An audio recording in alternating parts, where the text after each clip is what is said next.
Very good evening to all of you दोस्तों। स्वागत है आप सभी का अनअकैडमी बीपीएससी के इस प्लेटफॉर्म पे, जहां रोज शाम को 6 बजे मैं जितेंद्र कुमार आपके लिए लेकर आ रहा हूं बीपीएससी के रिगार्डिंग मॉक टेस्ट। और रोज आपको ये 50 क्वेश्चन का सेट दिया जा रहा है, तो आप लोग हमारे साथ जुड़िए शाम को 6 बजे। और हाँ, एक चीज और बता देना चाहता हूँ, जो भी छात्र यहाँ पे नए हैं वो प्लीज सब्सक्राइब करें चैनल को और बेल आइकन दबा लें, ताकि हर वीडियो का नोटिफिकेशन आप तक पहुंचे। दोस्तों दूसरी चीज है, यहाँ पे आपको बता देना चाहते हैं कि अनअकैडमी का लर्निंग ऐप जिन्होंने डाउनलोड नहीं कर रखा है वो प्लीज डाउनलोड कर ले। और यहाँ से अगर आप सीरियसली तैयारी करना चाहते हैं तो पेड कोर्सेज ज्वाइन कर रहे हैं, क्योंकि यहाँ पे अगर आप सच में तैयारी करना चाहते हैं तो वेल एजुकेटर आपके साथ जुड़े हुए हैं, उनकी सारे वीडियोस देखिए और वहां से हर एक क्वेश्चन को सॉल्व करने का प्रयास करें। खैर चलते हैं, अब यहाँ पे शुरुआत करते हैं आज का ये सेट नंबर है 34। और आपको बता देना चाहते हैं दोस्तों कि रोज सुबह के 4 बजे आपको करंट अफेयर का वीडियो दिया जा रहा है। तो 30 जून का करंट अफेयर जिन्होंने नहीं देखा है वो देखे जाके 100 क्वेश्चन सेट आपको दिया गया है पूरे जून के महीने का। तो ये करंट अफेयर आपका मिल जाएगा। और 6 बजे शाम का ये जो वीडियो का पीडीएफ है आपको टेलीग्राम पे मिल जाएगा, नीचे लिंक दिया गया है डिस्क्रिप्शन में। चलिए तो शुरुआत करते हैं आज के पहले क्वेश्चन का। तो पहला क्वेश्चन है कि सिम का पूर्ण रूप क्या होता है? What is the full form of SIM? बिल्कुल याद रखिएगा, आंसर हो जाएगा it's C, subscribers identity module is the right answer. जिनका भी उत्तर सी आ रहा है करेक्ट कर लेंगे। दोस्तों एक क्वेश्चन पूछूंगा मैं, what is the full form of laser? देखिए फुल फॉर्म एब्रिविएशन वगैरह एग्जाम में पूछता है और खासकर बीपीएससी में तो 1-2 नंबर में पूछ ही लेता है। तो लेजर का होता है दोस्तों light amplification batch stimulated emission of radiation. क्या होता है दोस्तों? लाइट एम्प्लीफिकेशन, जी हाँ बैच, एम्प्लीफिकेशन बैच होता है, और एस फॉर स्टिमुलेटेड और ई फॉर एमिशन और आर फॉर दोस्तों रेडिएशन। तो याद रखिएगा इसका फुल फॉर्म है, एग्जाम में पूछा भी गया है बीपीएससी में। क्वेश्चन नंबर 2 पे चलते हैं दोस्तों। सन 1927 में ब्रिटिश सरकार के द्वारा नियुक्त किया गया साइमन कमीशन का सरकारी नाम क्या था? अगर आपको वीडियोस पसंद आते हैं तो प्लीज एक लाइक और शेयर जरूर कर दिया करें, ताकि इससे हमें मोटिवेशन मिलते रहे और हम आपके लिए डेली ये क्लास लेकर आते रहे। जी हाँ, सन 1927 में ब्रिटिश सरकार के द्वारा नियुक्त किए गए साइमन कमीशन का सरकारी नाम था दोस्तों, याद रखिएगा, इंडियन स्टैट्यूटरी कमीशन। याद रखिएगा इसका गठन कब किया गया था? तो 8 नवंबर 1927 को इसका गठन किया गया था दोस्तों। आपको बता दें कि ये गठन हुआ था दोस्तों इंग्लैंड में, ये भी आपको याद होना चाहिए क्योंकि यहाँ से क्वेश्चन एग्जाम में पूछ सकता है। और इसके अध्यक्ष बने थे सर जॉन साइमन, नोट कर सकते हैं सर जॉन साइमन, जो कि इसके क्या बने थे? इसके अध्यक्ष बने थे। Okay, next question. चट्टान काटकर बनाया हुआ कैलाश का सुप्रसिद्ध मंदिर निम्नलिखित स्थान पर है। देखिए क्वेश्चन इंपॉर्टेंट है, आ सकता है एग्जाम में, इसलिए क्वेश्चन का आंसर आप लोग हर दिन करें और डेली बेसिस पे ये टेस्ट दें आप लोग। तो अगर बात करेंगे दोस्तों यहाँ पे चट्टान के काट कर क्या बनाया गया था, कौन सा कैलाश? तो याद रखेंगे दोस्तों आंसर होगा इट्स अ डी, एलोरा का पर्वत। जी हाँ, एलोरा बनाया गया था। और एलिफेंटा की जो गुफाएं हैं वो कहाँ पर स्थित हैं? जी हाँ, एलिफेंटा की गुफाएं स्थित है मुंबई में। ये भी क्वेश्चन पूछा गया है एग्जाम में, तो ये रिपीट हो सकता है। अच्छा, आराम बाग एक है, तो वो कहाँ है दोस्तों? आराम बाग, याद रखिए, यहाँ पे आंसर आपको कमेंट बॉक्स में कमेंट करना है। तो ये है दोस्तों आगरा में, लिख लीजिएगा, इंपॉर्टेंट है। अच्छा, दिलवाड़ा का जैन मंदिर, ये भी बताइएगा, दिलवाड़ा का जैन मंदिर कहाँ है? ये भी क्वेश्चन पूछा गया, जल्दी से आंसर करेंगे। बिल्कुल, दिलवाड़ा का जैन मंदिर है माउंट आबू में। देखिए जो भी मैं पूछ रहा हूँ ये सारे क्वेश्चन एग्जाम में पूछे गए, इसलिए मैं आपको यहाँ बता रहा हूँ, ठीक है ना। चलिए नेक्स्ट क्वेश्चन पे चलते हैं। जलियांवाला बाग हत्याकांड का बदला जी हाँ लेने के लिए निम्नलिखित में से किस व्यक्ति ने इंग्लैंड में जाकर जनरल डायर को गोली मारकर हत्या कर दी थी? तो याद रखिएगा ये कारनामा हुआ था 13 अप्रैल को। ये आपको मैं बता दूं पहले, सन 1919 में।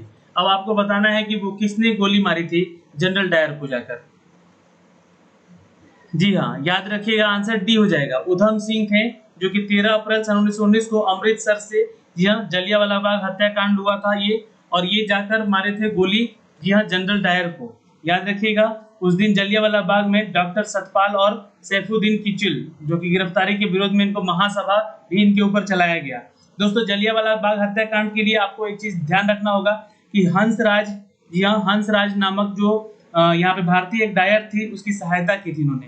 अच्छा, तीसरा जो यहाँ पे टॉपिक याद रखने वाला है कि इस कांड के विरोध में जो शंकरन नायर, ध्यान देखिए नाम याद रखिएगा, शंकरन नायर, ठीक है। शंकरन नायर जो थे, आपको बता दें कि यहाँ पे उन्होंने वायसराय की कार्यकारिणी परिषद के इस्तीफा दे दिया था यहाँ से, ठीक है, याद रखिएगा। चलिए क्वेश्चन नंबर 5 पे चलते हैं दोस्तों। सरदार वल्लभ भाई पटेल की तुलना निम्नलिखित में से की जाती थी। आंसर करेंगे यहाँ पे, सरदार वल्लभ भाई पटेल की तुलना किससे की जाती थी, जल्दी से आंसर करेंगे। बिल्कुल, जिनका उत्तर आ रहा है यहाँ पे दोस्तों, इट्स डी, बिस्मार्कास से की गई थी। आंसर याद रखेंगे, किससे की गई थी दोस्तों इनकी तुलना, तो बिस्मार्क से, ठीक है, बिस्मार्क से। और आपको बता दें कि जो विश्व का लौह पुरुष भी कहा गया है इनको, बिस्मार्क को। और बता दें दोस्तों कि वल्लभ भाई पटेल को भारत का बिस्मार्क और लौह पुरुष कहा गया, क्योंकि बिस्मार्क ने जर्मनी की एकीकरण किया था, जी हाँ, उसी तरह इन्होंने भारत का एकीकरण किया था, ठीक है। भारत भी बहुत सारे प्रांतों में बटा हुआ था, जिसका एकीकरण किसने किया था, तो सरदार वल्लभ भाई पटेल ने।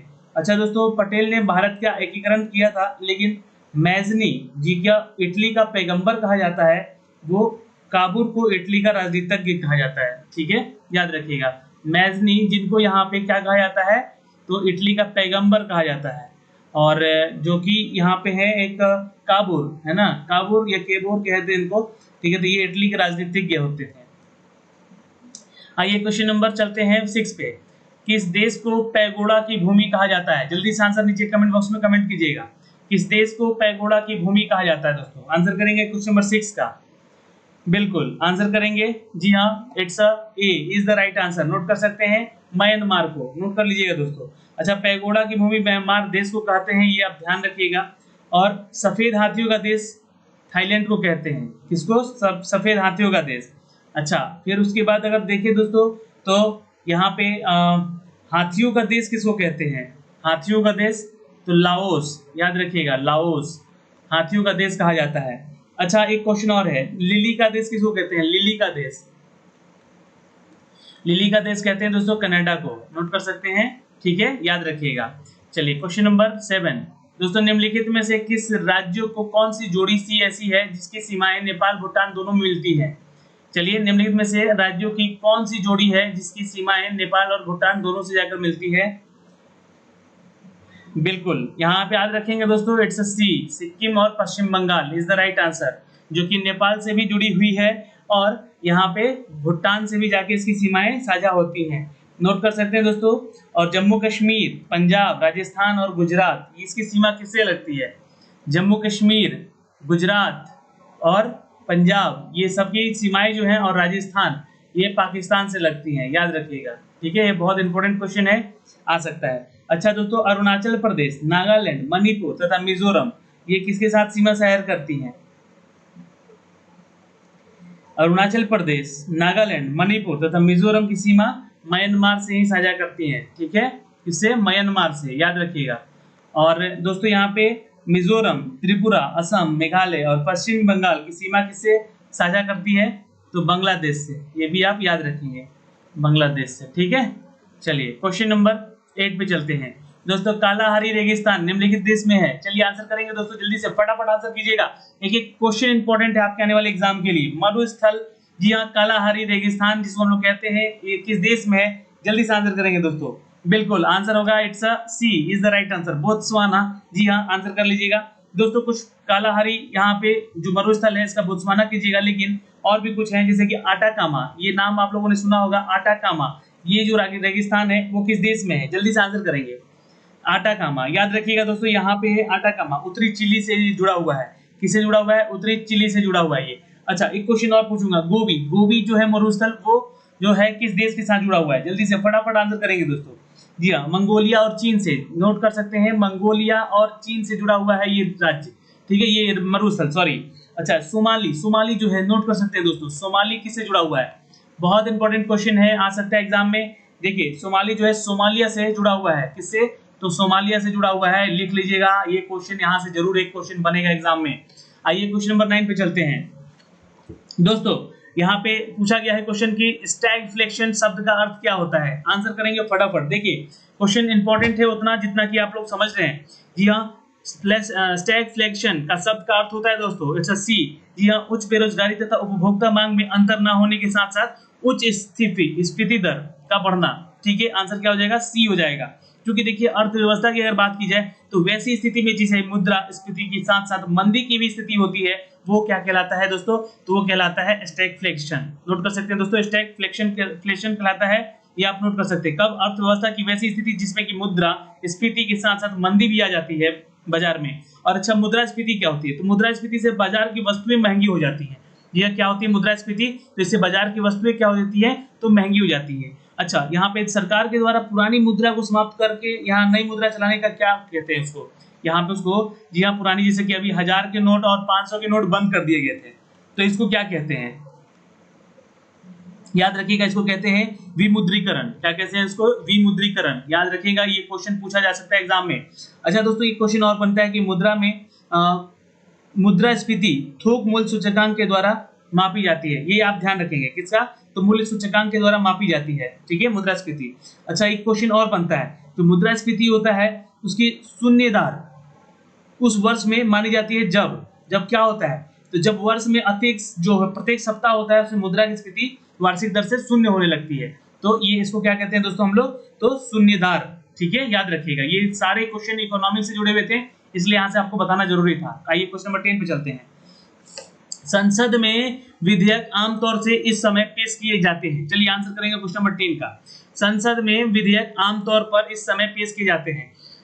आंसर करेंगे इसका जी हाँ, सी, भोजन अवकाश के तुरंत बाद को। जी हाँ, संसद में विधेयक आमतौर पर भोजन अवकाश यानी कि जो इंटरवल होता है उसके तुरंत बाद पेश किया जाता है। दोस्तों शून्यकाल किसको कहते हैं, तो शून्यकाल जो है ये क्या होता है, शून्यकाल क्या होता है, तो देखिए शून्यकाल होता है जिन प्रश्नों का उत्तर सदस्य तुरंत सदन में चाहता है और उसे तारांकित करके प्रश्न कहते हैं। ठीक है, क्या कहते हैं, तारांकित प्रश्न।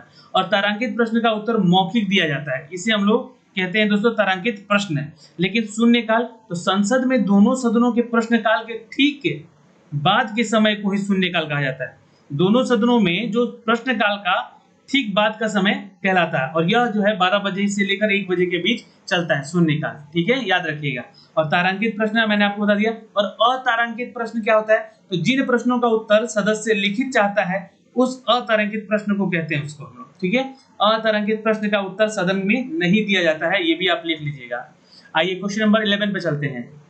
स्वतंत्रता के अधिकार की गारंटी निम्नलिखित में से किसके द्वारा दी गई है, फटाफट आंसर करेंगे। स्वतंत्रता के अधिकार की गारंटी निम्नलिखित में से किसके द्वारा दी गई है, बिल्कुल याद रखिएगा दोस्तों, it's a C is the right answer. Note कर लेंगे दोस्तों, it's a C is the right answer.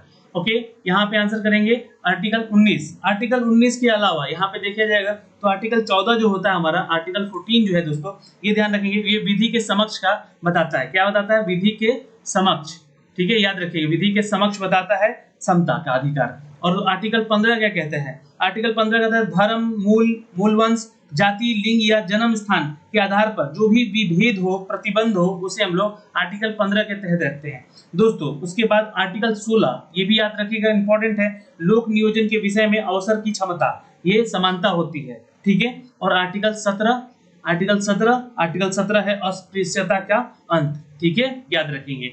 अगला क्वेश्चन देखेंगे, क्वेश्चन नंबर 12।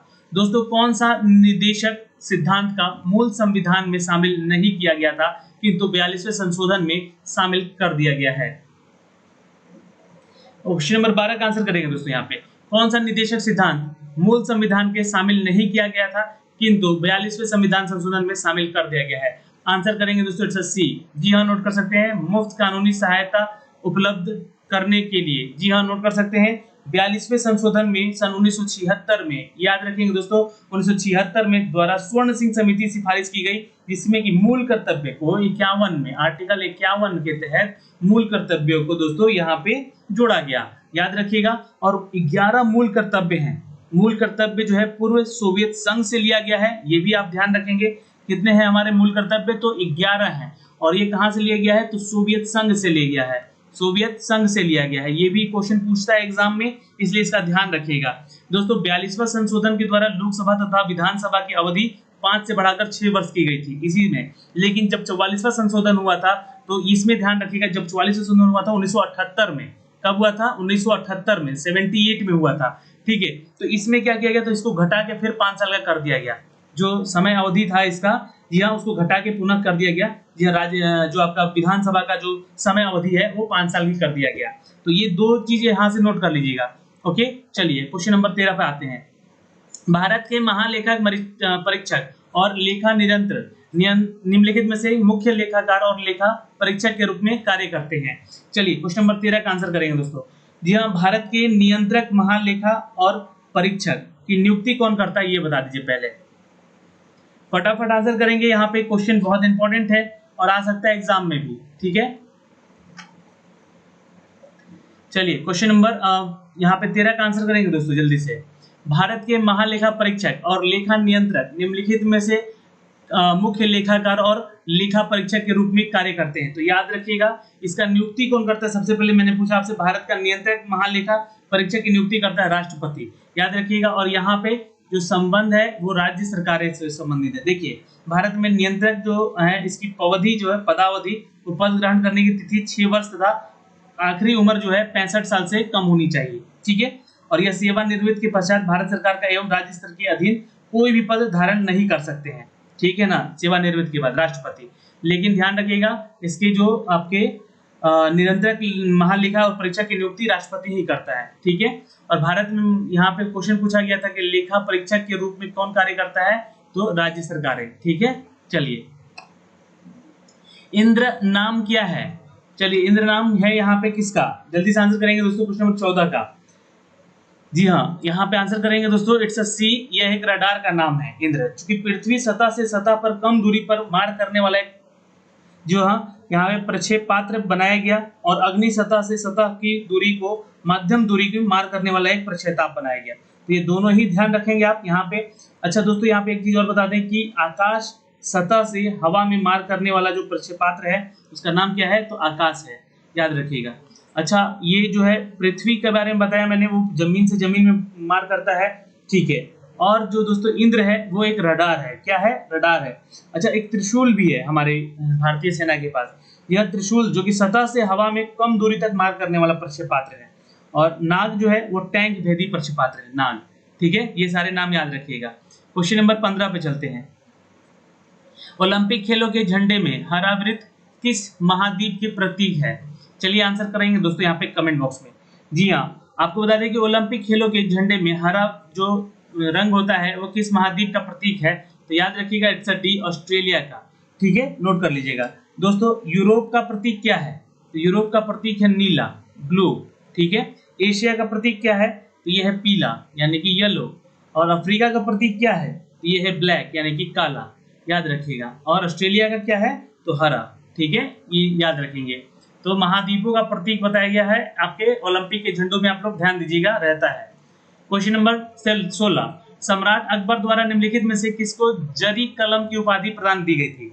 चलिए, अकबर के सम्राट के समकालीन थे दोस्तों इन लोग। ठीक है, याद रखिएगा जरी कलम का यहाँ पे इनको जड़ी है, एक्चुअली जरी लिख दिया है, जड़ी है। जड़ी कलम की उपाधि दी गई थी दोस्तों किसको, तो याद रखेंगे मोहम्मद हुसैन को। जी हाँ दोस्तों, मोहम्मद हुसैन को ये उपाधि दी गई थी। अच्छा, क्वेश्चन बनता है यहाँ पे कि अकबर ने अब्दुस समद जो है अब्दुस समद को क्या उपाधि दी थी। अब्दुस समद को, इसको है ना, ये क्या उपाधि दी थी इनको, तो याद रखेंगे दोस्तों यहाँ पे इनको मिलती श्री कलम का। ठीक है, श्री कलम का, ये भी आप याद रखेंगे। और दोस्तों यहाँ पे क्वेश्चन बनेगा, अकबर ने बीरबल को क्या उपाधि दी थी। बीरबल को, क्योंकि बीरबल जो था अकबर के नौरत्नों में शामिल था, एक राजा था। ठीक है, तो ये कवि प्रिय और नरहरि को महापात्र की उपाधि दी गई थी। यहाँ पे बीरबल को याद रखिएगा, बीरबल को क्या उपाधि दी गई थी, तो कवि प्रिय की। ठीक है, कवि प्रिय की और नरहरि। ठीक है, चलिए क्वेश्चन नंबर 17, कौन सा ग्रंथ सम्राट हर्ष की रचना नहीं है। कौन सा ग्रंथ सम्राट हर्ष का रचना नहीं है, नहीं बोला गया है, ध्यान दीजिएगा आंसर देने से पहले। बिल्कुल आंसर कीजिएगा, इट्स अ बी, लीलावती जो है इनकी नहीं है। ठीक है, हर्षवर्धन ने रत्नावली है ना, नागानंदन और प्रियदर्शिका जैसी पुस्तकों की रचना की है। अच्छा दोस्तों, एक भास्कराचार्य थे, उन्होंने लिखा था ये लीलावती को, ये आप ध्यान रखेंगे। यहाँ पे भास्कराचार्य ने लिखा था लीलावती को। और बता दें कि लीलावती की रचना जो किए थे वो बीज गणित से संबंधित है लीलावती। ठीक है, ये पुस्तक। अच्छा, चीनी यात्री हेनशुआंग जो था वो हर्षवर्धन के समय शासनकाल में भारत आया था, आपको पता होना चाहिए। और हर्षवर्धन ने क्या लिखा था, मतलब क्या यहाँ का उनको क्या कहा जाता है हर्षवर्धन को, तो शीलादित्य कहते हैं उनको, ठीक है, याद रखिएगा। चलिए, हर्षवर्धन को द्वितीय अशोक भी कहा जाता है दोस्तों, ठीक है, याद रखिएगा। चलिए, क्वेश्चन नंबर 17 के बाद 18 पे चलते हैं। किस वंश के शासकों को हुणों के आक्रमणों का सामना करना पड़ा, सॉरी, तो हुणों के आक्रमणों का सामना करना पड़ा किस वंश को? आंसर करेंगे दोस्तों, हुणों का आक्रमण जो है वो गुप्तकालीन शासक स्कंदगुप्त के समय हुआ था, ठीक है, तो आंसर यहाँ पे करिएगा सी, ठीक है। किसको सामना करे, उस वंश को, तो स्कंदगुप्त के वंश को सामना करना पड़ा था। स्कंदगुप्त विजयी रहा था इसमें। और बता दें दोस्तों कि कुमारगुप्त प्रथम से जो कुमारगुप्त प्रथम था वो नालंदा विश्वविद्यालय की स्थापना भी किया था, ये भी याद रखेंगे, यह कुमारगुप्त याद रहेगा। चलिए, क्वेश्चन नंबर अब आगे देखेंगे, लेकिन समुद्रगुप्त के बारे में जान लीजिए। समुद्रगुप्त जो था भारत का नेपोलियन था, वो 100 युद्धों का नायक कहा जाता था समुद्रगुप्त। ये सारे जो है ये गुप्त वंश के थे, ठीक है, और ये जो है इसको क्या कहा जाता था, तो 100 युद्धों का नायक कहा गया है इसको, समुद्रगुप्त को। क्वेश्चन नंबर 90 दोस्तों, शेरशाह सूरी की मृत्यु कहाँ हुई थी? चलिए, क्वेश्चन इंपॉर्टेंट है यहाँ से। अच्छा दोस्तों, एक क्वेश्चन बनता है गुप्त वंश से ही कि गुप्त वंश जो है वो शासक जो है, गुप्त शासक जो है किसके उपासक थे? तो भगवान विष्णु के थे, ये याद रखिएगा, है ना। गुप्त जो वंश था वो भगवान विष्णु का उपासक था। अच्छा, शेरशाह की मृत्यु कहाँ हुई थी दोस्तों? याद रखेंगे, इट्स सी, कलिंजर में हुई थी। कहाँ हुई थी? तो बिलग्राम, जहां शेरशाह का बिलग्राम या कन्नौज का युद्ध सबसे ज्यादा फेमस था, जो कि 1540 में इन्होंने लड़ा था। इसमें क्या किया था इन्होंने कि दिल्ली की राजगद्दी अपने नाम की थी। जी हाँ, हुमायूं को यहाँ से भगा डाला था, ये याद रखेंगे दोस्तों, हुमायूं को यहाँ से भगाया था। और शेरशाह ने 22 मई 1545 को यहाँ दिल्ली की 1540 में दिल्ली की गद्दी पे बैठा था, लेकिन 1545 में इसकी मृत्यु हो गई थी दोस्तों। शेरशाह सूरी की मृत्यु हुई थी 22 मई 1545 को दोस्तों। तो आंसर करेंगे कलिंजर में इनका हुआ था मृत्यु, लेकिन इनकी जो कब्र है वो है दोस्तों, याद रखिएगा, बिहार का रोहतास जिला है, वहां पे सासाराम जगह है, जी हाँ, ये इस क्षेत्र में दफनाए गए, ठीक है। तो इनका एक मकबरा भी है सासाराम में, जिसको कि दूसरा ताजमहल भी कहा जाता है, ठीक है, लेकिन वो इतना भव्य और संगमरमर का नहीं बना हुआ है, वो पत्थरों से बना हुआ है, लेकिन ये दूसरा ताजमहल कहा जाता है। कभी सासाराम आए तो जरूर जाएं इस जगह पे घूमने। क्वेश्चन नंबर 20 दोस्तों, सविनय अवज्ञा आंदोलन की असफलता के पश्चात गांधी जी ने किस कार्यक्रम को महत्व दिया था? चलिए दोस्तों, आंसर करेंगे यहाँ पे, सविनय अवज्ञा आंदोलन की असफलता के पश्चात गांधी जी ने किस कार्यक्रम को महत्व दिया था? तो याद रखिएगा, इट्स ए, यह रचनात्मक कार्यक्रम को, जी हाँ। और बता दें कि भारत में सत्याग्रह का पहला जो प्रयोग था वो गांधी जी ने ही किया था। कब किया था दोस्तों? तो 1917 में किया था, ये आप ध्यान रखेंगे। 1917 के बाद गांधी जी ने 1 अगस्त 1920 में, ये भी डेट ध्यान रखिएगा, 1920 में असहयोग आंदोलन शुरू किया था। यह कब किया था? तो 1920 में असहयोग आंदोलन शुरू किया था दोस्तों, ठीक है। उसके बाद हुआ दोस्तों कि गांधी जी सिर्फ एक बार 1924 में, जी हाँ, 1924 में क्या हुआ था, एक बार बेलगांव अधिवेशन का कांग्रेस का अध्यक्ष भी बने हैं। किसका? तो कांग्रेस का अध्यक्ष बने। एक पहली बार वो राजनीति में शामिल हुए थे, जो कि इनको बेलगांव का, जी हाँ, नोट कर सकते हैं, उसके अध्यक्ष बना के इनको वहां बुलाया गया दोस्तों। 22 मार्च 1930 को गांधी जी ने अपने 78 समर्थकों के साथ दांडी यात्रा भी की थी। क्या? 1930 में ये दांडी मार्च, ये भी आपको याद होना चाहिए। तो इनके बारे में थोड़ा सा ये तथ्य दे दिया मैंने, ताकि आपको लगे कि हाँ, गांधी जी थे वो सिर्फ और सिर्फ यहाँ पे भारत की आजादी के लिए लड़ रहे थे, और भारत में जितने भी आंदोलन करवाए वो इनके द्वारा वो आपको बता दिया गया है यहाँ पे दोस्तों। भारत छोड़ो आंदोलन इनका सबसे फेमस आंदोलन हुआ, जो कि 1942 में किया गया दोस्तों। इसमें गांधी जी ने करो या मरो का नारा दे दिया। जी हाँ, एक अहिंसावादी गांधी जी ने बोल दिया कि करो या मरो, यानी कि अब किसी भी तरह हम लोगों को यहाँ पे आजादी चाहिए, ठीक है। चलिए, क्वेश्चन नंबर 21, वह गणिका कौन थी जो कि गौतम बुद्ध के प्रभाव से बौद्ध की भिक्षुणी बन गई थी? आंसर कीजिएगा कमेंट बॉक्स में। जी हाँ, आंसर करेंगे क्वेश्चन नंबर 21 का दोस्तों। यहाँ पे आम्रपाली नाम की एक गणिका थी दोस्तों, नोट कर सकते हैं, it's a C is the right answer. Amrapali जो थी वो दोस्तों एक क्या थी? एक गणिका थी। आपको पता होना चाहिए दोस्तों कि वो गौतम बुद्ध से ज्यादा प्रभावित थी और उनकी भिक्षुणी बन गई थी। प्रथम महिला बौद्ध भिक्षुणी कौन बनी थी? तो ये बनी थी दोस्तों प्रजापति गौतमी। जी हाँ, याद रखिएगा, गौतमी बनी थी, लेकिन पहली भिक्षुणी जो इनकी बौद्ध धर्म अपनाने वाली प्रथम महिला, ठीक है। और आम्रपाली थी यह जो कि भिक्षुणी बन गई थी, यह इनसे प्रभावित थी गौतम बुद्ध से। क्वेश्चन नंबर 22 दोस्तों, महात्मा गांधी को सर्वप्रथम राष्ट्रपिता कहकर किसने संबोधित किया था? ये भी क्वेश्चन पूछा गया है एग्जाम में। नीचे कमेंट बॉक्स में आंसर कमेंट कीजिएगा। जल्दी से फटाफट आंसर कमेंट कीजिएगा। देखिए महात्मा गांधी को राष्ट्रपिता सुभाष चंद्र बोस ने कहा था, जिनका भी उत्तर डी आ रहा है, उत्तर कर लीजिएगा आंसर यहाँ पे। और महात्मा गांधी को महात्मा जो है रविन्द्रनाथ टैगोर ने कहा था, यानी कि महात्मा कहा था किसने, तो रविन्द्रनाथ टैगोर ने, हैं याद रखेंगे। और आपको सुभाष चंद्र बोस ने क्या कहा था, तो राष्ट्रपिता कह डाला था, फादर ऑफ नेशन कहा था इन्होंने दिया गांधी जी को। दोस्तों आपको बता देना चाहते हैं कि महात्मा गांधी को नंगा फकीर किसने कहा था, नंगा फकीर कहा था विंस्टन चर्चिल ने, ये भी आप नोट कर लीजिएगा, नंगा फकीर इन्होंने कहा था। और सुभाष चंद्र बोस को नेताजी कौन कहा था, इनको जो है एक उपाधि दी गई थी नेताजी सुभाष चंद्र बोस, है ना, नेताजी, नेताजी का उपाधि दिया था हिटलर ने, ठीक है, ये याद रखेंगे। और यहाँ पे एक और चीजें है, जो अभी झारखंड में एक रेलवे स्टेशन है, इसका नाम था गोमो, ठीक है, इसका नाम बदल के रख दिया गया नेताजी सुभाष चंद्र बोस। ये क्यों रखा गया है, क्योंकि ये आखिरी बार इसी स्टेशन पे मिले थे, पाए गए थे, देखे गए थे। और इसके बाद यहाँ से जो उन्होंने यहाँ से ट्रेन पकड़ी, फिर दोबारा लौटकर भारत नहीं आए थे, ठीक है, तो इसके बाद ये विलुप्त हो गए थे, ठीक है। तो यहाँ से इसको नाम दिया गया दोस्तों, इस गोमो स्टेशन को नेताजी सुभाष चंद्र बोस स्टेशन, ठीक है, झारखंड का एक स्टेशन है, याद रखेंगे। चलिए क्वेश्चन नंबर 23 दोस्तों, इस बगोल निम्नलिखित में से किस राज्य की महत्वपूर्ण नकदी फसल है। चलिए ज्योग्राफी से भी क्वेश्चन है, यहाँ पे आंसर कीजिएगा। इस बगोल दोस्तों याद रखेंगे ये गुजरात का है, डी हाँ, डी कर लीजिएगा यहाँ पे। अच्छा केसर जो है, केसर, केसर किस राज्य का ये मुख्य फसल है, नकदी फसल है, तो याद रखिएगा जम्मू एंड कश्मीर का, ठीक है, याद रखेंगे। अच्छा काजू और रबर, काजू, काजू बहुत फेमस होता है दोस्तों यहाँ पे, तो याद रखिएगा केरल में। और रबर भी है ना, रबर के भी यहाँ पे बागान होते हैं, वो केरल में, याद रखिएगा। अच्छा दोस्तों यहाँ पे तंबाकू और हल्दी, तंबाकू और हल्दी के लिए आंध्र प्रदेश जाना जाता है, ठीक है, बहुत ज्यादा, ठीक है, आंध्र प्रदेश, ये भी याद रखिएगा, तंबाकू के लिए सबसे ज्यादा और हल्दी के लिए। अच्छा चाय के लिए, चाय के लिए सबसे ज्यादा असम को बोलते हैं। देखिए सारे क्वेश्चन के साथ साथ आपको 2-4 क्वेश्चन एक्स्ट्रा मिल रहे हैं, तो यहाँ पे 50 नहीं करीब 100 क्वेश्चन आपको मिल रहे हैं, ध्यान दीजिएगा दोस्तों। जवार के लिए, जवार के लिए सबसे ज्यादा फेमस राज्य तो महाराष्ट्र होता है दोस्तों, याद रखेंगे, ठीक है।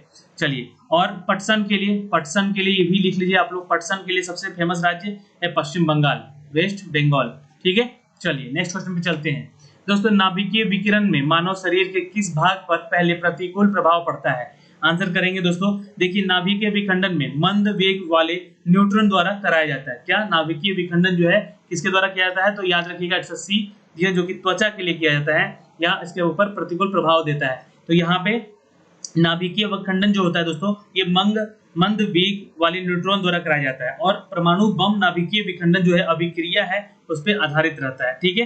अच्छा परमाणु रिएक्टर क्या होता है दोस्तों, परमाणु रिएक्टर तो याद रखिएगा जो कि नियंत्रित एक नाभिकीय विखंडन अभिक्रिया है, जिसका उपयोग किया जाता है परमाणु रिएक्टर के लिए। अच्छा हाइड्रोजन बम कैसे, किस पे काम करता है, तो हाइड्रोजन बम नाभिकीय संलयन की अभिक्रिया पर आधारित रहता है। किस पे, तो नाभिकीय संलयन की अभिक्रिया। तो ये सारे जो चीज है यहाँ से जुड़े हुए हैं, इसलिए थोड़ा सा आंसर ध्यान दीजिएगा। आइए क्वेश्चन नंबर 25 पे चलते हैं। निम्नलिखित में से किसकी विद्युत चुंबकीय तरंगों का तरंग दैर्घ्य सबसे, जी हाँ, सबसे अधिक होता है या कम होता है, जो भी बता दीजिए आप यहाँ पे। देखिए आपको बता देना चाहते हैं दोस्तों, चुंबकीय विद्युत चुंबकीय तरंग जो है, जी हाँ, और अगर हम बात करें अवरक्त प्रकाशों में, तो यहाँ रखिएगा डी होगा। अवरक्त प्रकाशों में तो यहाँ पे होता है 7.8 इंटू 10⁻⁷ से लेकर 10⁻³ मीटर तक, ठीक है, ये होता है। तो चुंबकीय तरंगे तरंग दैर्घ्य सबसे ज्यादा अवरक्त में होता है इतना, ठीक है, याद रखिएगा। अच्छा प्रकाश की किरणें तो 3.9 इंटू 10⁻⁷ से लेकर ये होता है दोस्तों 7.8 इंटू 10⁻⁷ मीटर तक होता है, ठीक है। अच्छा दोस्तों परावैंगनिक किरणों का, तो परावैंगनिक किरणें होती है 10⁻⁸ मीटर से लेके, जी हाँ, 10⁻⁷ मीटर तक होते हैं, ठीक है। अच्छा एक्सरे किरणों का तो 10⁻10 से लेकर ये 10⁻8 मीटर तक ही होता है ये, ठीक है। और गामा किरणें तो 10⁻14 से लेकर ये आपके 10⁻10 मीटर तक होता है। तो याद रखेंगे, ये क्वेश्चन इंपॉर्टेंट है। चलिए क्वेश्चन नंबर नेक्स्ट देखते हैं दोस्तों। अगर हमारे जो यूरेनियम का 235 नाभिक में ये है क्वेश्चन है कि P का वैल्यू क्या है, ठीक है, यानी कि प्रोटॉन का, तो P 92 हो जाता है दोस्तों, याद रखेंगे, ठीक है, ये 92 हो जाता है, ये भी ध्यान रखेंगे। आंसर यहाँ पे ये हो जाएगा, 92 प्रोटॉन हो जाता है, और जो यहाँ पे 143 है वो न्यूट्रॉन रहते हैं, ठीक है। चलिए क्वेश्चन नंबर 27। रंगीन टीवी के पर्दे पर विभिन्न रंग के किन प्रकाश रंगों में मिश्रण से प्रदर्शित होते हैं? चलिए 27 का आंसर करेंगे।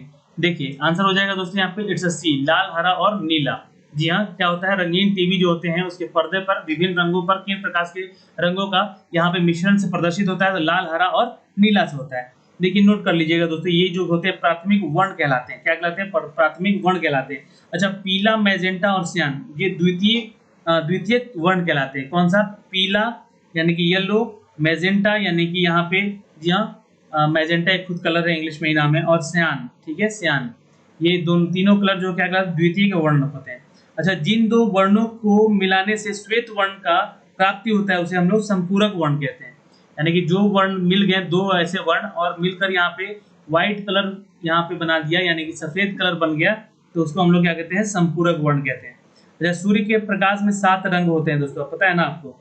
और अवरक्त प्रकाश का कारण की जो होता है, अवरक्त का प्रकाश के कारण जो होता है पृथ्वी गर्म होती है। परावैंगनिक किरण जो है वो त्वचा को कैंसर भी दे सकती है, उत्पन्न करती है परावैंगनिक किरणों से, इसलिए हमें ओजोन बचाता है। ये सारी चीजें ध्यान रखिएगा। क्वेश्चन नंबर 28, कार्बन की न्यूनतम मात्रा क्या है? चलिए मात्रा है यहाँ पे, कार्बन की न्यूनतम मात्रा क्या होती है? बिल्कुल याद रखेंगे, इट्स सी, ये पिटवा लोहे में होती है सबसे ज्यादा, सबसे कम, ठीक है, न्यूनतम मात्रा ये बोला गया है। 28 का आंसर क्या करेंगे? पिटवा लोहा में होता है। दोस्तों लोहे में मुख्य अयस्क जो है हेमाटाइट और मैग्नेटाइट का सिडरेटाइट होता है और सिडराइट होता है, ठीक है, नोट कर लीजिए। मुख्य अयस्क क्या होता है लोहा में? तो हेमेटाइट, यह नोट कर सकते हैं दोस्तों, और मैग्नेटाइट और सीडेराइट है ना, ये नोट कर लीजिएगा। अच्छा, लोहे का जो निष्कर्षण होता है वो हेमेटाइट अयस्क के द्वारा किया जाता है, ये ध्यान रखिएगा, और अल्युमिनियम का निष्कर्षण बॉक्साइट अयस्क में ही किया जाता है। ओके, ये चीज ध्यान रखेंगे। चलिए क्वेश्चन नंबर 29 पे चलते हैं दोस्तों। हाइड्रोजन में कितने समस्थानिक होते हैं? चलिए आंसर करेंगे यहाँ पे, हाइड्रोजन में कितने समस्थानिक होते हैं? बिल्कुल याद रखेंगे दोस्तों, इट्स सी, 3 होते हैं दोस्तों, ठीक है जी हाँ। प्रोटियम, ड्यूटेरियम और ट्राइटियम नोट कर सकते हैं, ये तीनों होते हैं। अच्छा, ड्यूटेरियम क्या होता है दोस्तों? D2O, जी हाँ, जो एक ड्यूटेरियम जो होता है भारी जल कहते हैं इसको, और इसका उपयोग रिएक्टर में मंदक के रूप में किया जाता है, ठीक है, याद रखेंगे, ये क्वेश्चन पूछा गया है एग्जाम में भी। नेक्स्ट क्वेश्चन पे चलते हैं, क्वेश्चन नंबर 30 पे। रक्त का थक्का बनने के लिए यहाँ पे कौन सी प्रोटीन जिम्मेदार होती है? रक्त का थक्का बनने के लिए यहाँ पे कौन सा प्रोटीन जिम्मेदार होती है? तो याद रखिएगा, इट्स डी, फिब्रोनोजन, नोट कर सकते हैं, फिब्रोनोजन। अच्छा, रक्त के थक्का बनने के दौरान मुख्य 3 अभिक्रिया होती है, जी हाँ, जिसे हम लोग थ्राइबोप्लास्टिन प्लस प्रोथोबिन प्लस कैल्शियम थ्रोबिन, ये जानते हैं इसके बारे में।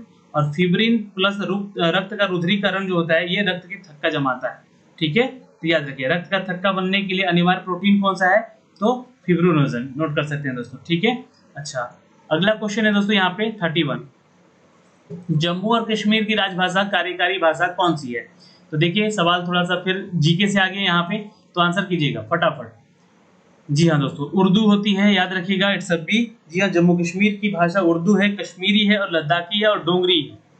तो कश्मीरी भी है, उर्दू भी है और डोंगरी भी है, ये भी आप याद रखेंगे दोस्तों, ठीक है। लेकिन मुख्य भाषा जो राजकीय भाषा है यहाँ की, है ना, वो उर्दू ही है। Question number 32 sorry. चलिए आंसर करेंगे यहाँ पे, भारत का राष्ट्रीय गान जन गण मन पहली बार कब गाया गया था? जल्दी से आंसर करेंगे दोस्तों यहाँ पे, राष्ट्रीय गान पहली बार कहाँ और कब गाया गया था? जी हाँ, आंसर कीजिएगा, इट्स डी, सन 1911 में गाया गया था, कलकत्ता अधिवेशन में। 32 का आंसर क्या हो जाएगा दोस्तों? जी हाँ, कलकत्ता अधिवेशन में गाया गया पहली बार, 1911 में गाया गया। अच्छा, इस अधिवेशन की अध्यक्षता कौन कर रहे थे? जी हाँ, नोट कर लीजिएगा दोस्तों, उनका नाम विशन नारायण, नोट कर सकते हैं, विशन नारायण जो थे ये इसकी अध्यक्षता कर रहे थे, ठीक है, विशन नारायण। राष्ट्रगान का रचयिता कौन है दोस्तों? तो रविन्द्रनाथ टैगोर, जी हाँ, रविन्द्रनाथ टैगोर, याद रखेंगे दोस्तों। अच्छा, राष्ट्रगान में कितने सेकंड लगते हैं गाने में?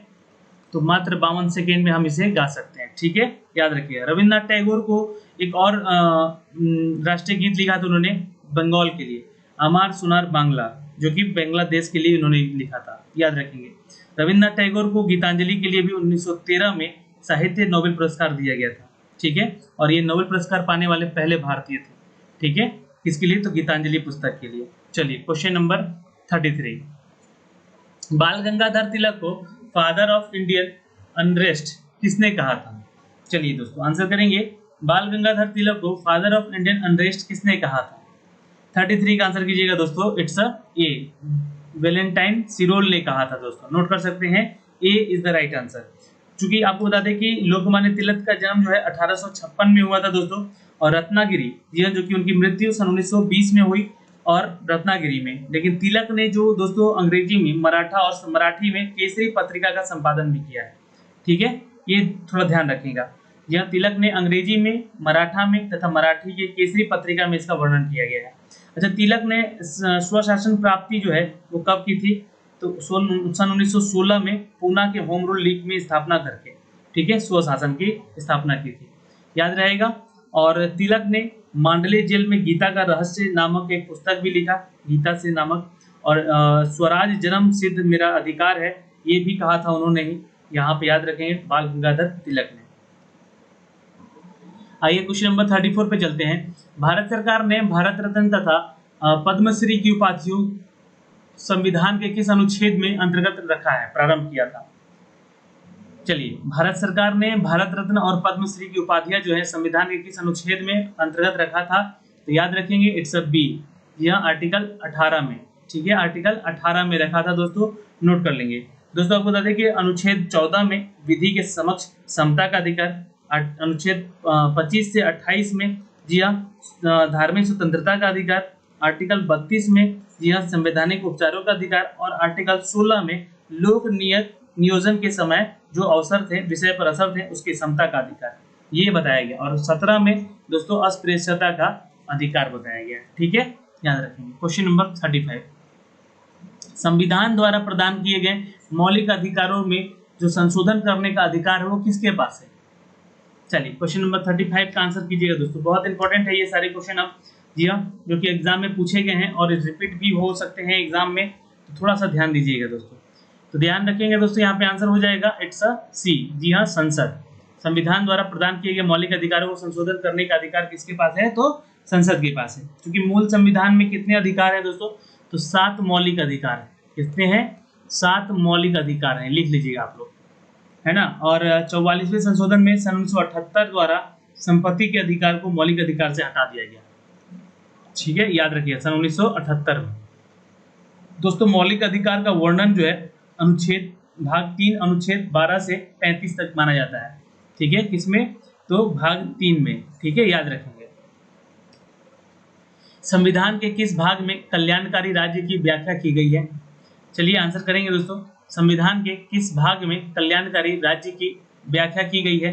आंसर करेंगे दोस्तों, इट्स सी, जी हाँ, राज्य के नीति निर्देशक सिद्धांतों में, C is the right answer. Note कर सकते हैं, यहाँ पे क्वेश्चन इंपॉर्टेंट है और आ सकता है एग्जाम में, क्योंकि राज्य के नीति निर्देशक तत्व सिद्धांत कल्याणकारी राज्य की व्याख्या की गई है, और इसका वर्णन भाग 4 में अनुच्छेद 36 से लेकर 51 तक में किया गया है। कब से कब तक? तो 36 से लेकर 51 तक के बीच में ये किया गया है आर्टिकल में, ठीक है। कौन से भाग में? तो भाग 4 में, ये भी याद रखेंगे, ओके, ध्यान रखिएगा। और दोस्तों यहाँ पे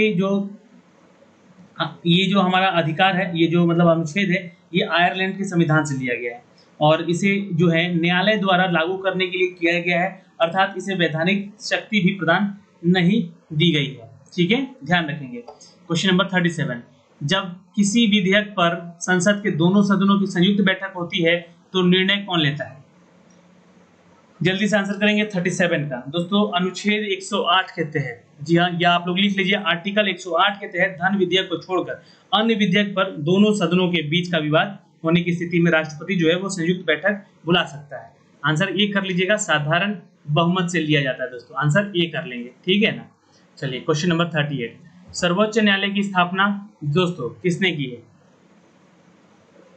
तो ये हुआ है दोस्तों, आंसर कीजिएगा, इट्स डी, भारत के सरकार अधिनियम 1935 के अंतर्गत, जी हाँ, 1935 के अंतर्गत ये इसका जो है निर्माण किया गया, क्योंकि सर्वोच्च न्यायालय की स्थापना जो है संविधान के द्वारा 1950 में किया गया था दोस्तों, ठीक है, और ये ध्यान रखेंगे 1950 में किया गया था। और सर्वोच्च न्यायालय में एक मुख्य न्यायाधीश तथा 30 अन्य न्यायाधीश होते हैं, लेकिन अधिनियम कौन सा था? एक्ट तो 1935 का था, ये आप याद रखेंगे।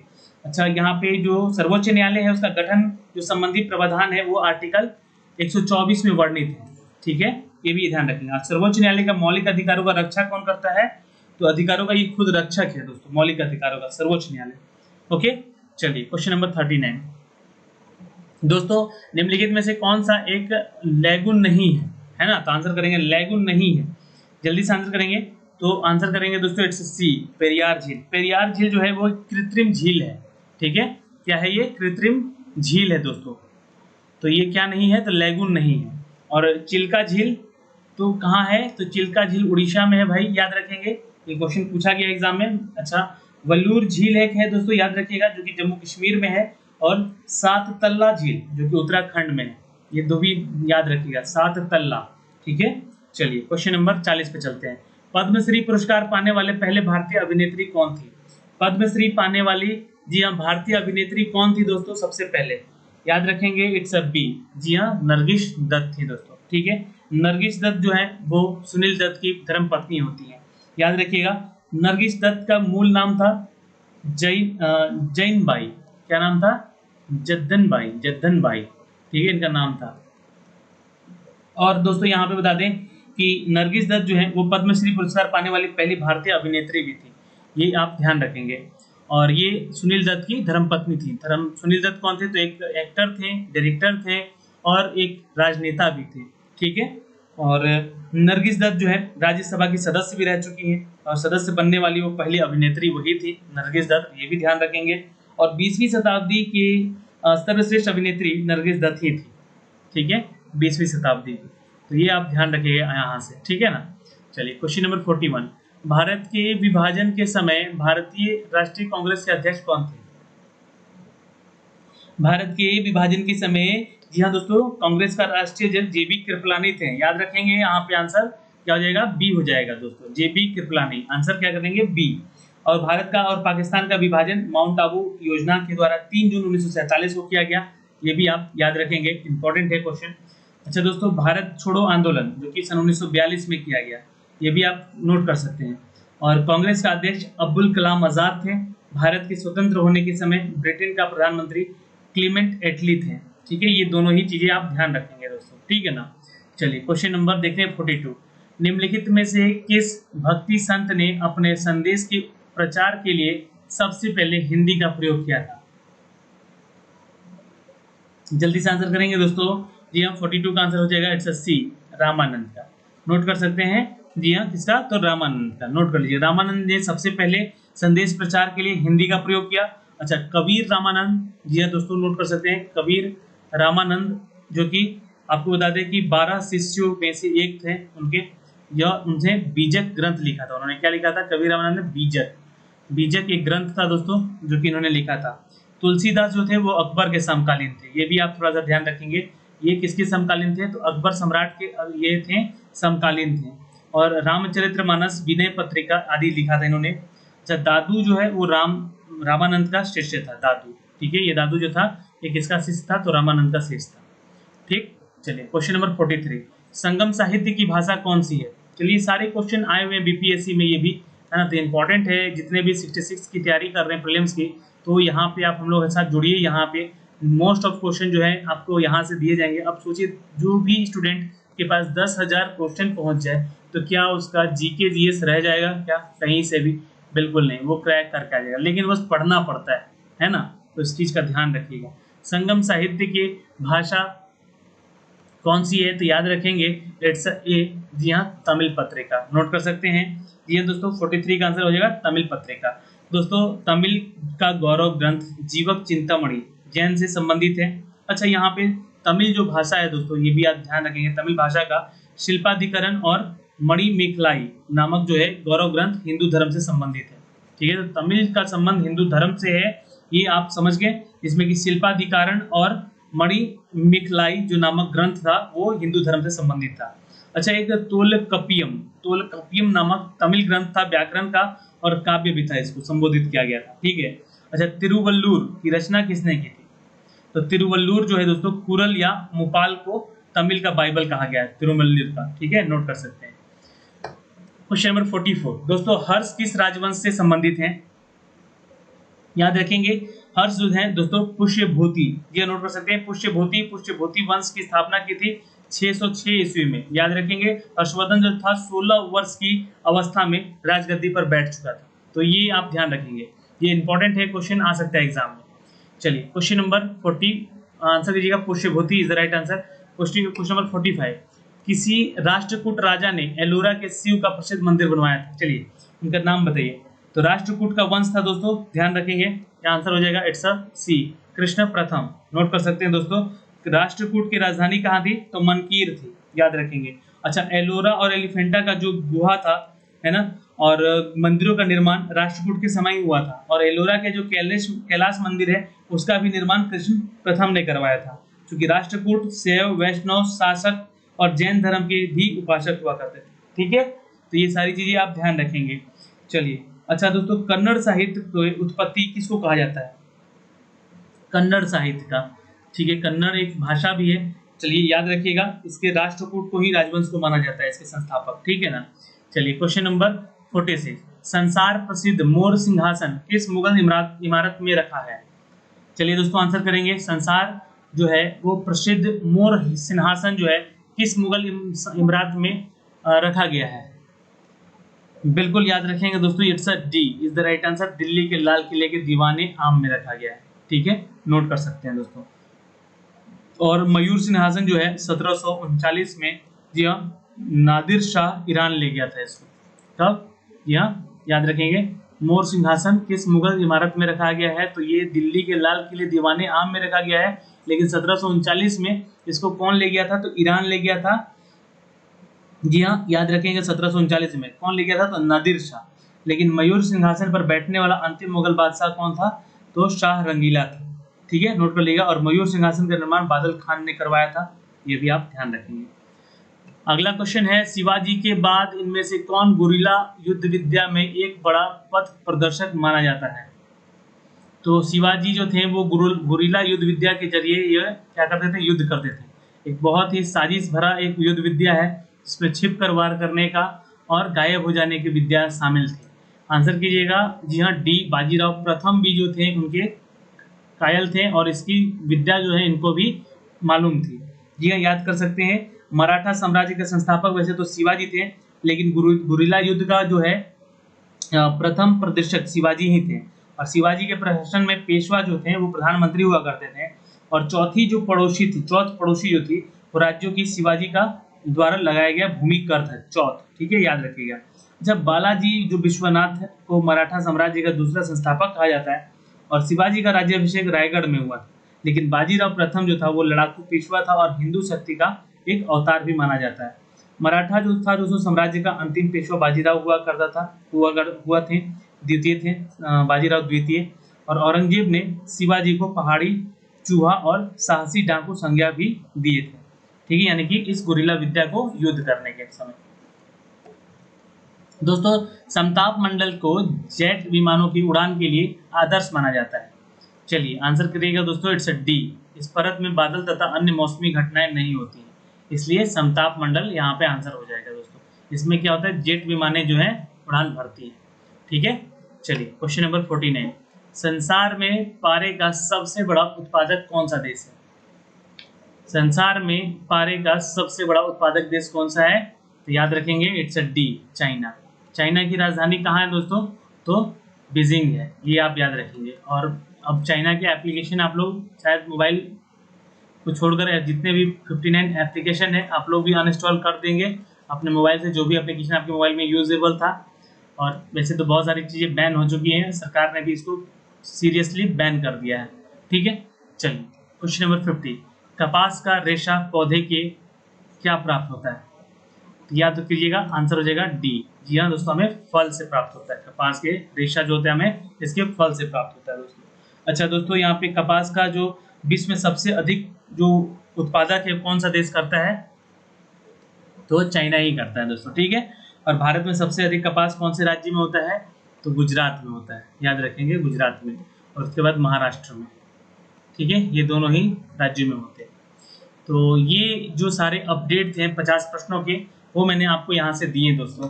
आपको वीडियो कैसा लगा यहाँ पे कमेंट बॉक्स में कमेंट करके बताएं, और ज़्यादा से ज़्यादा आप लोग वीडियो को शेयर करेंगे। आज के लिए इतना ही, मिलते हैं आपसे अगले वीडियो में, तब तक के लिए बाय बाय, टेक केयर, ध्यान रखिएगा अपना और अपने परिवार का।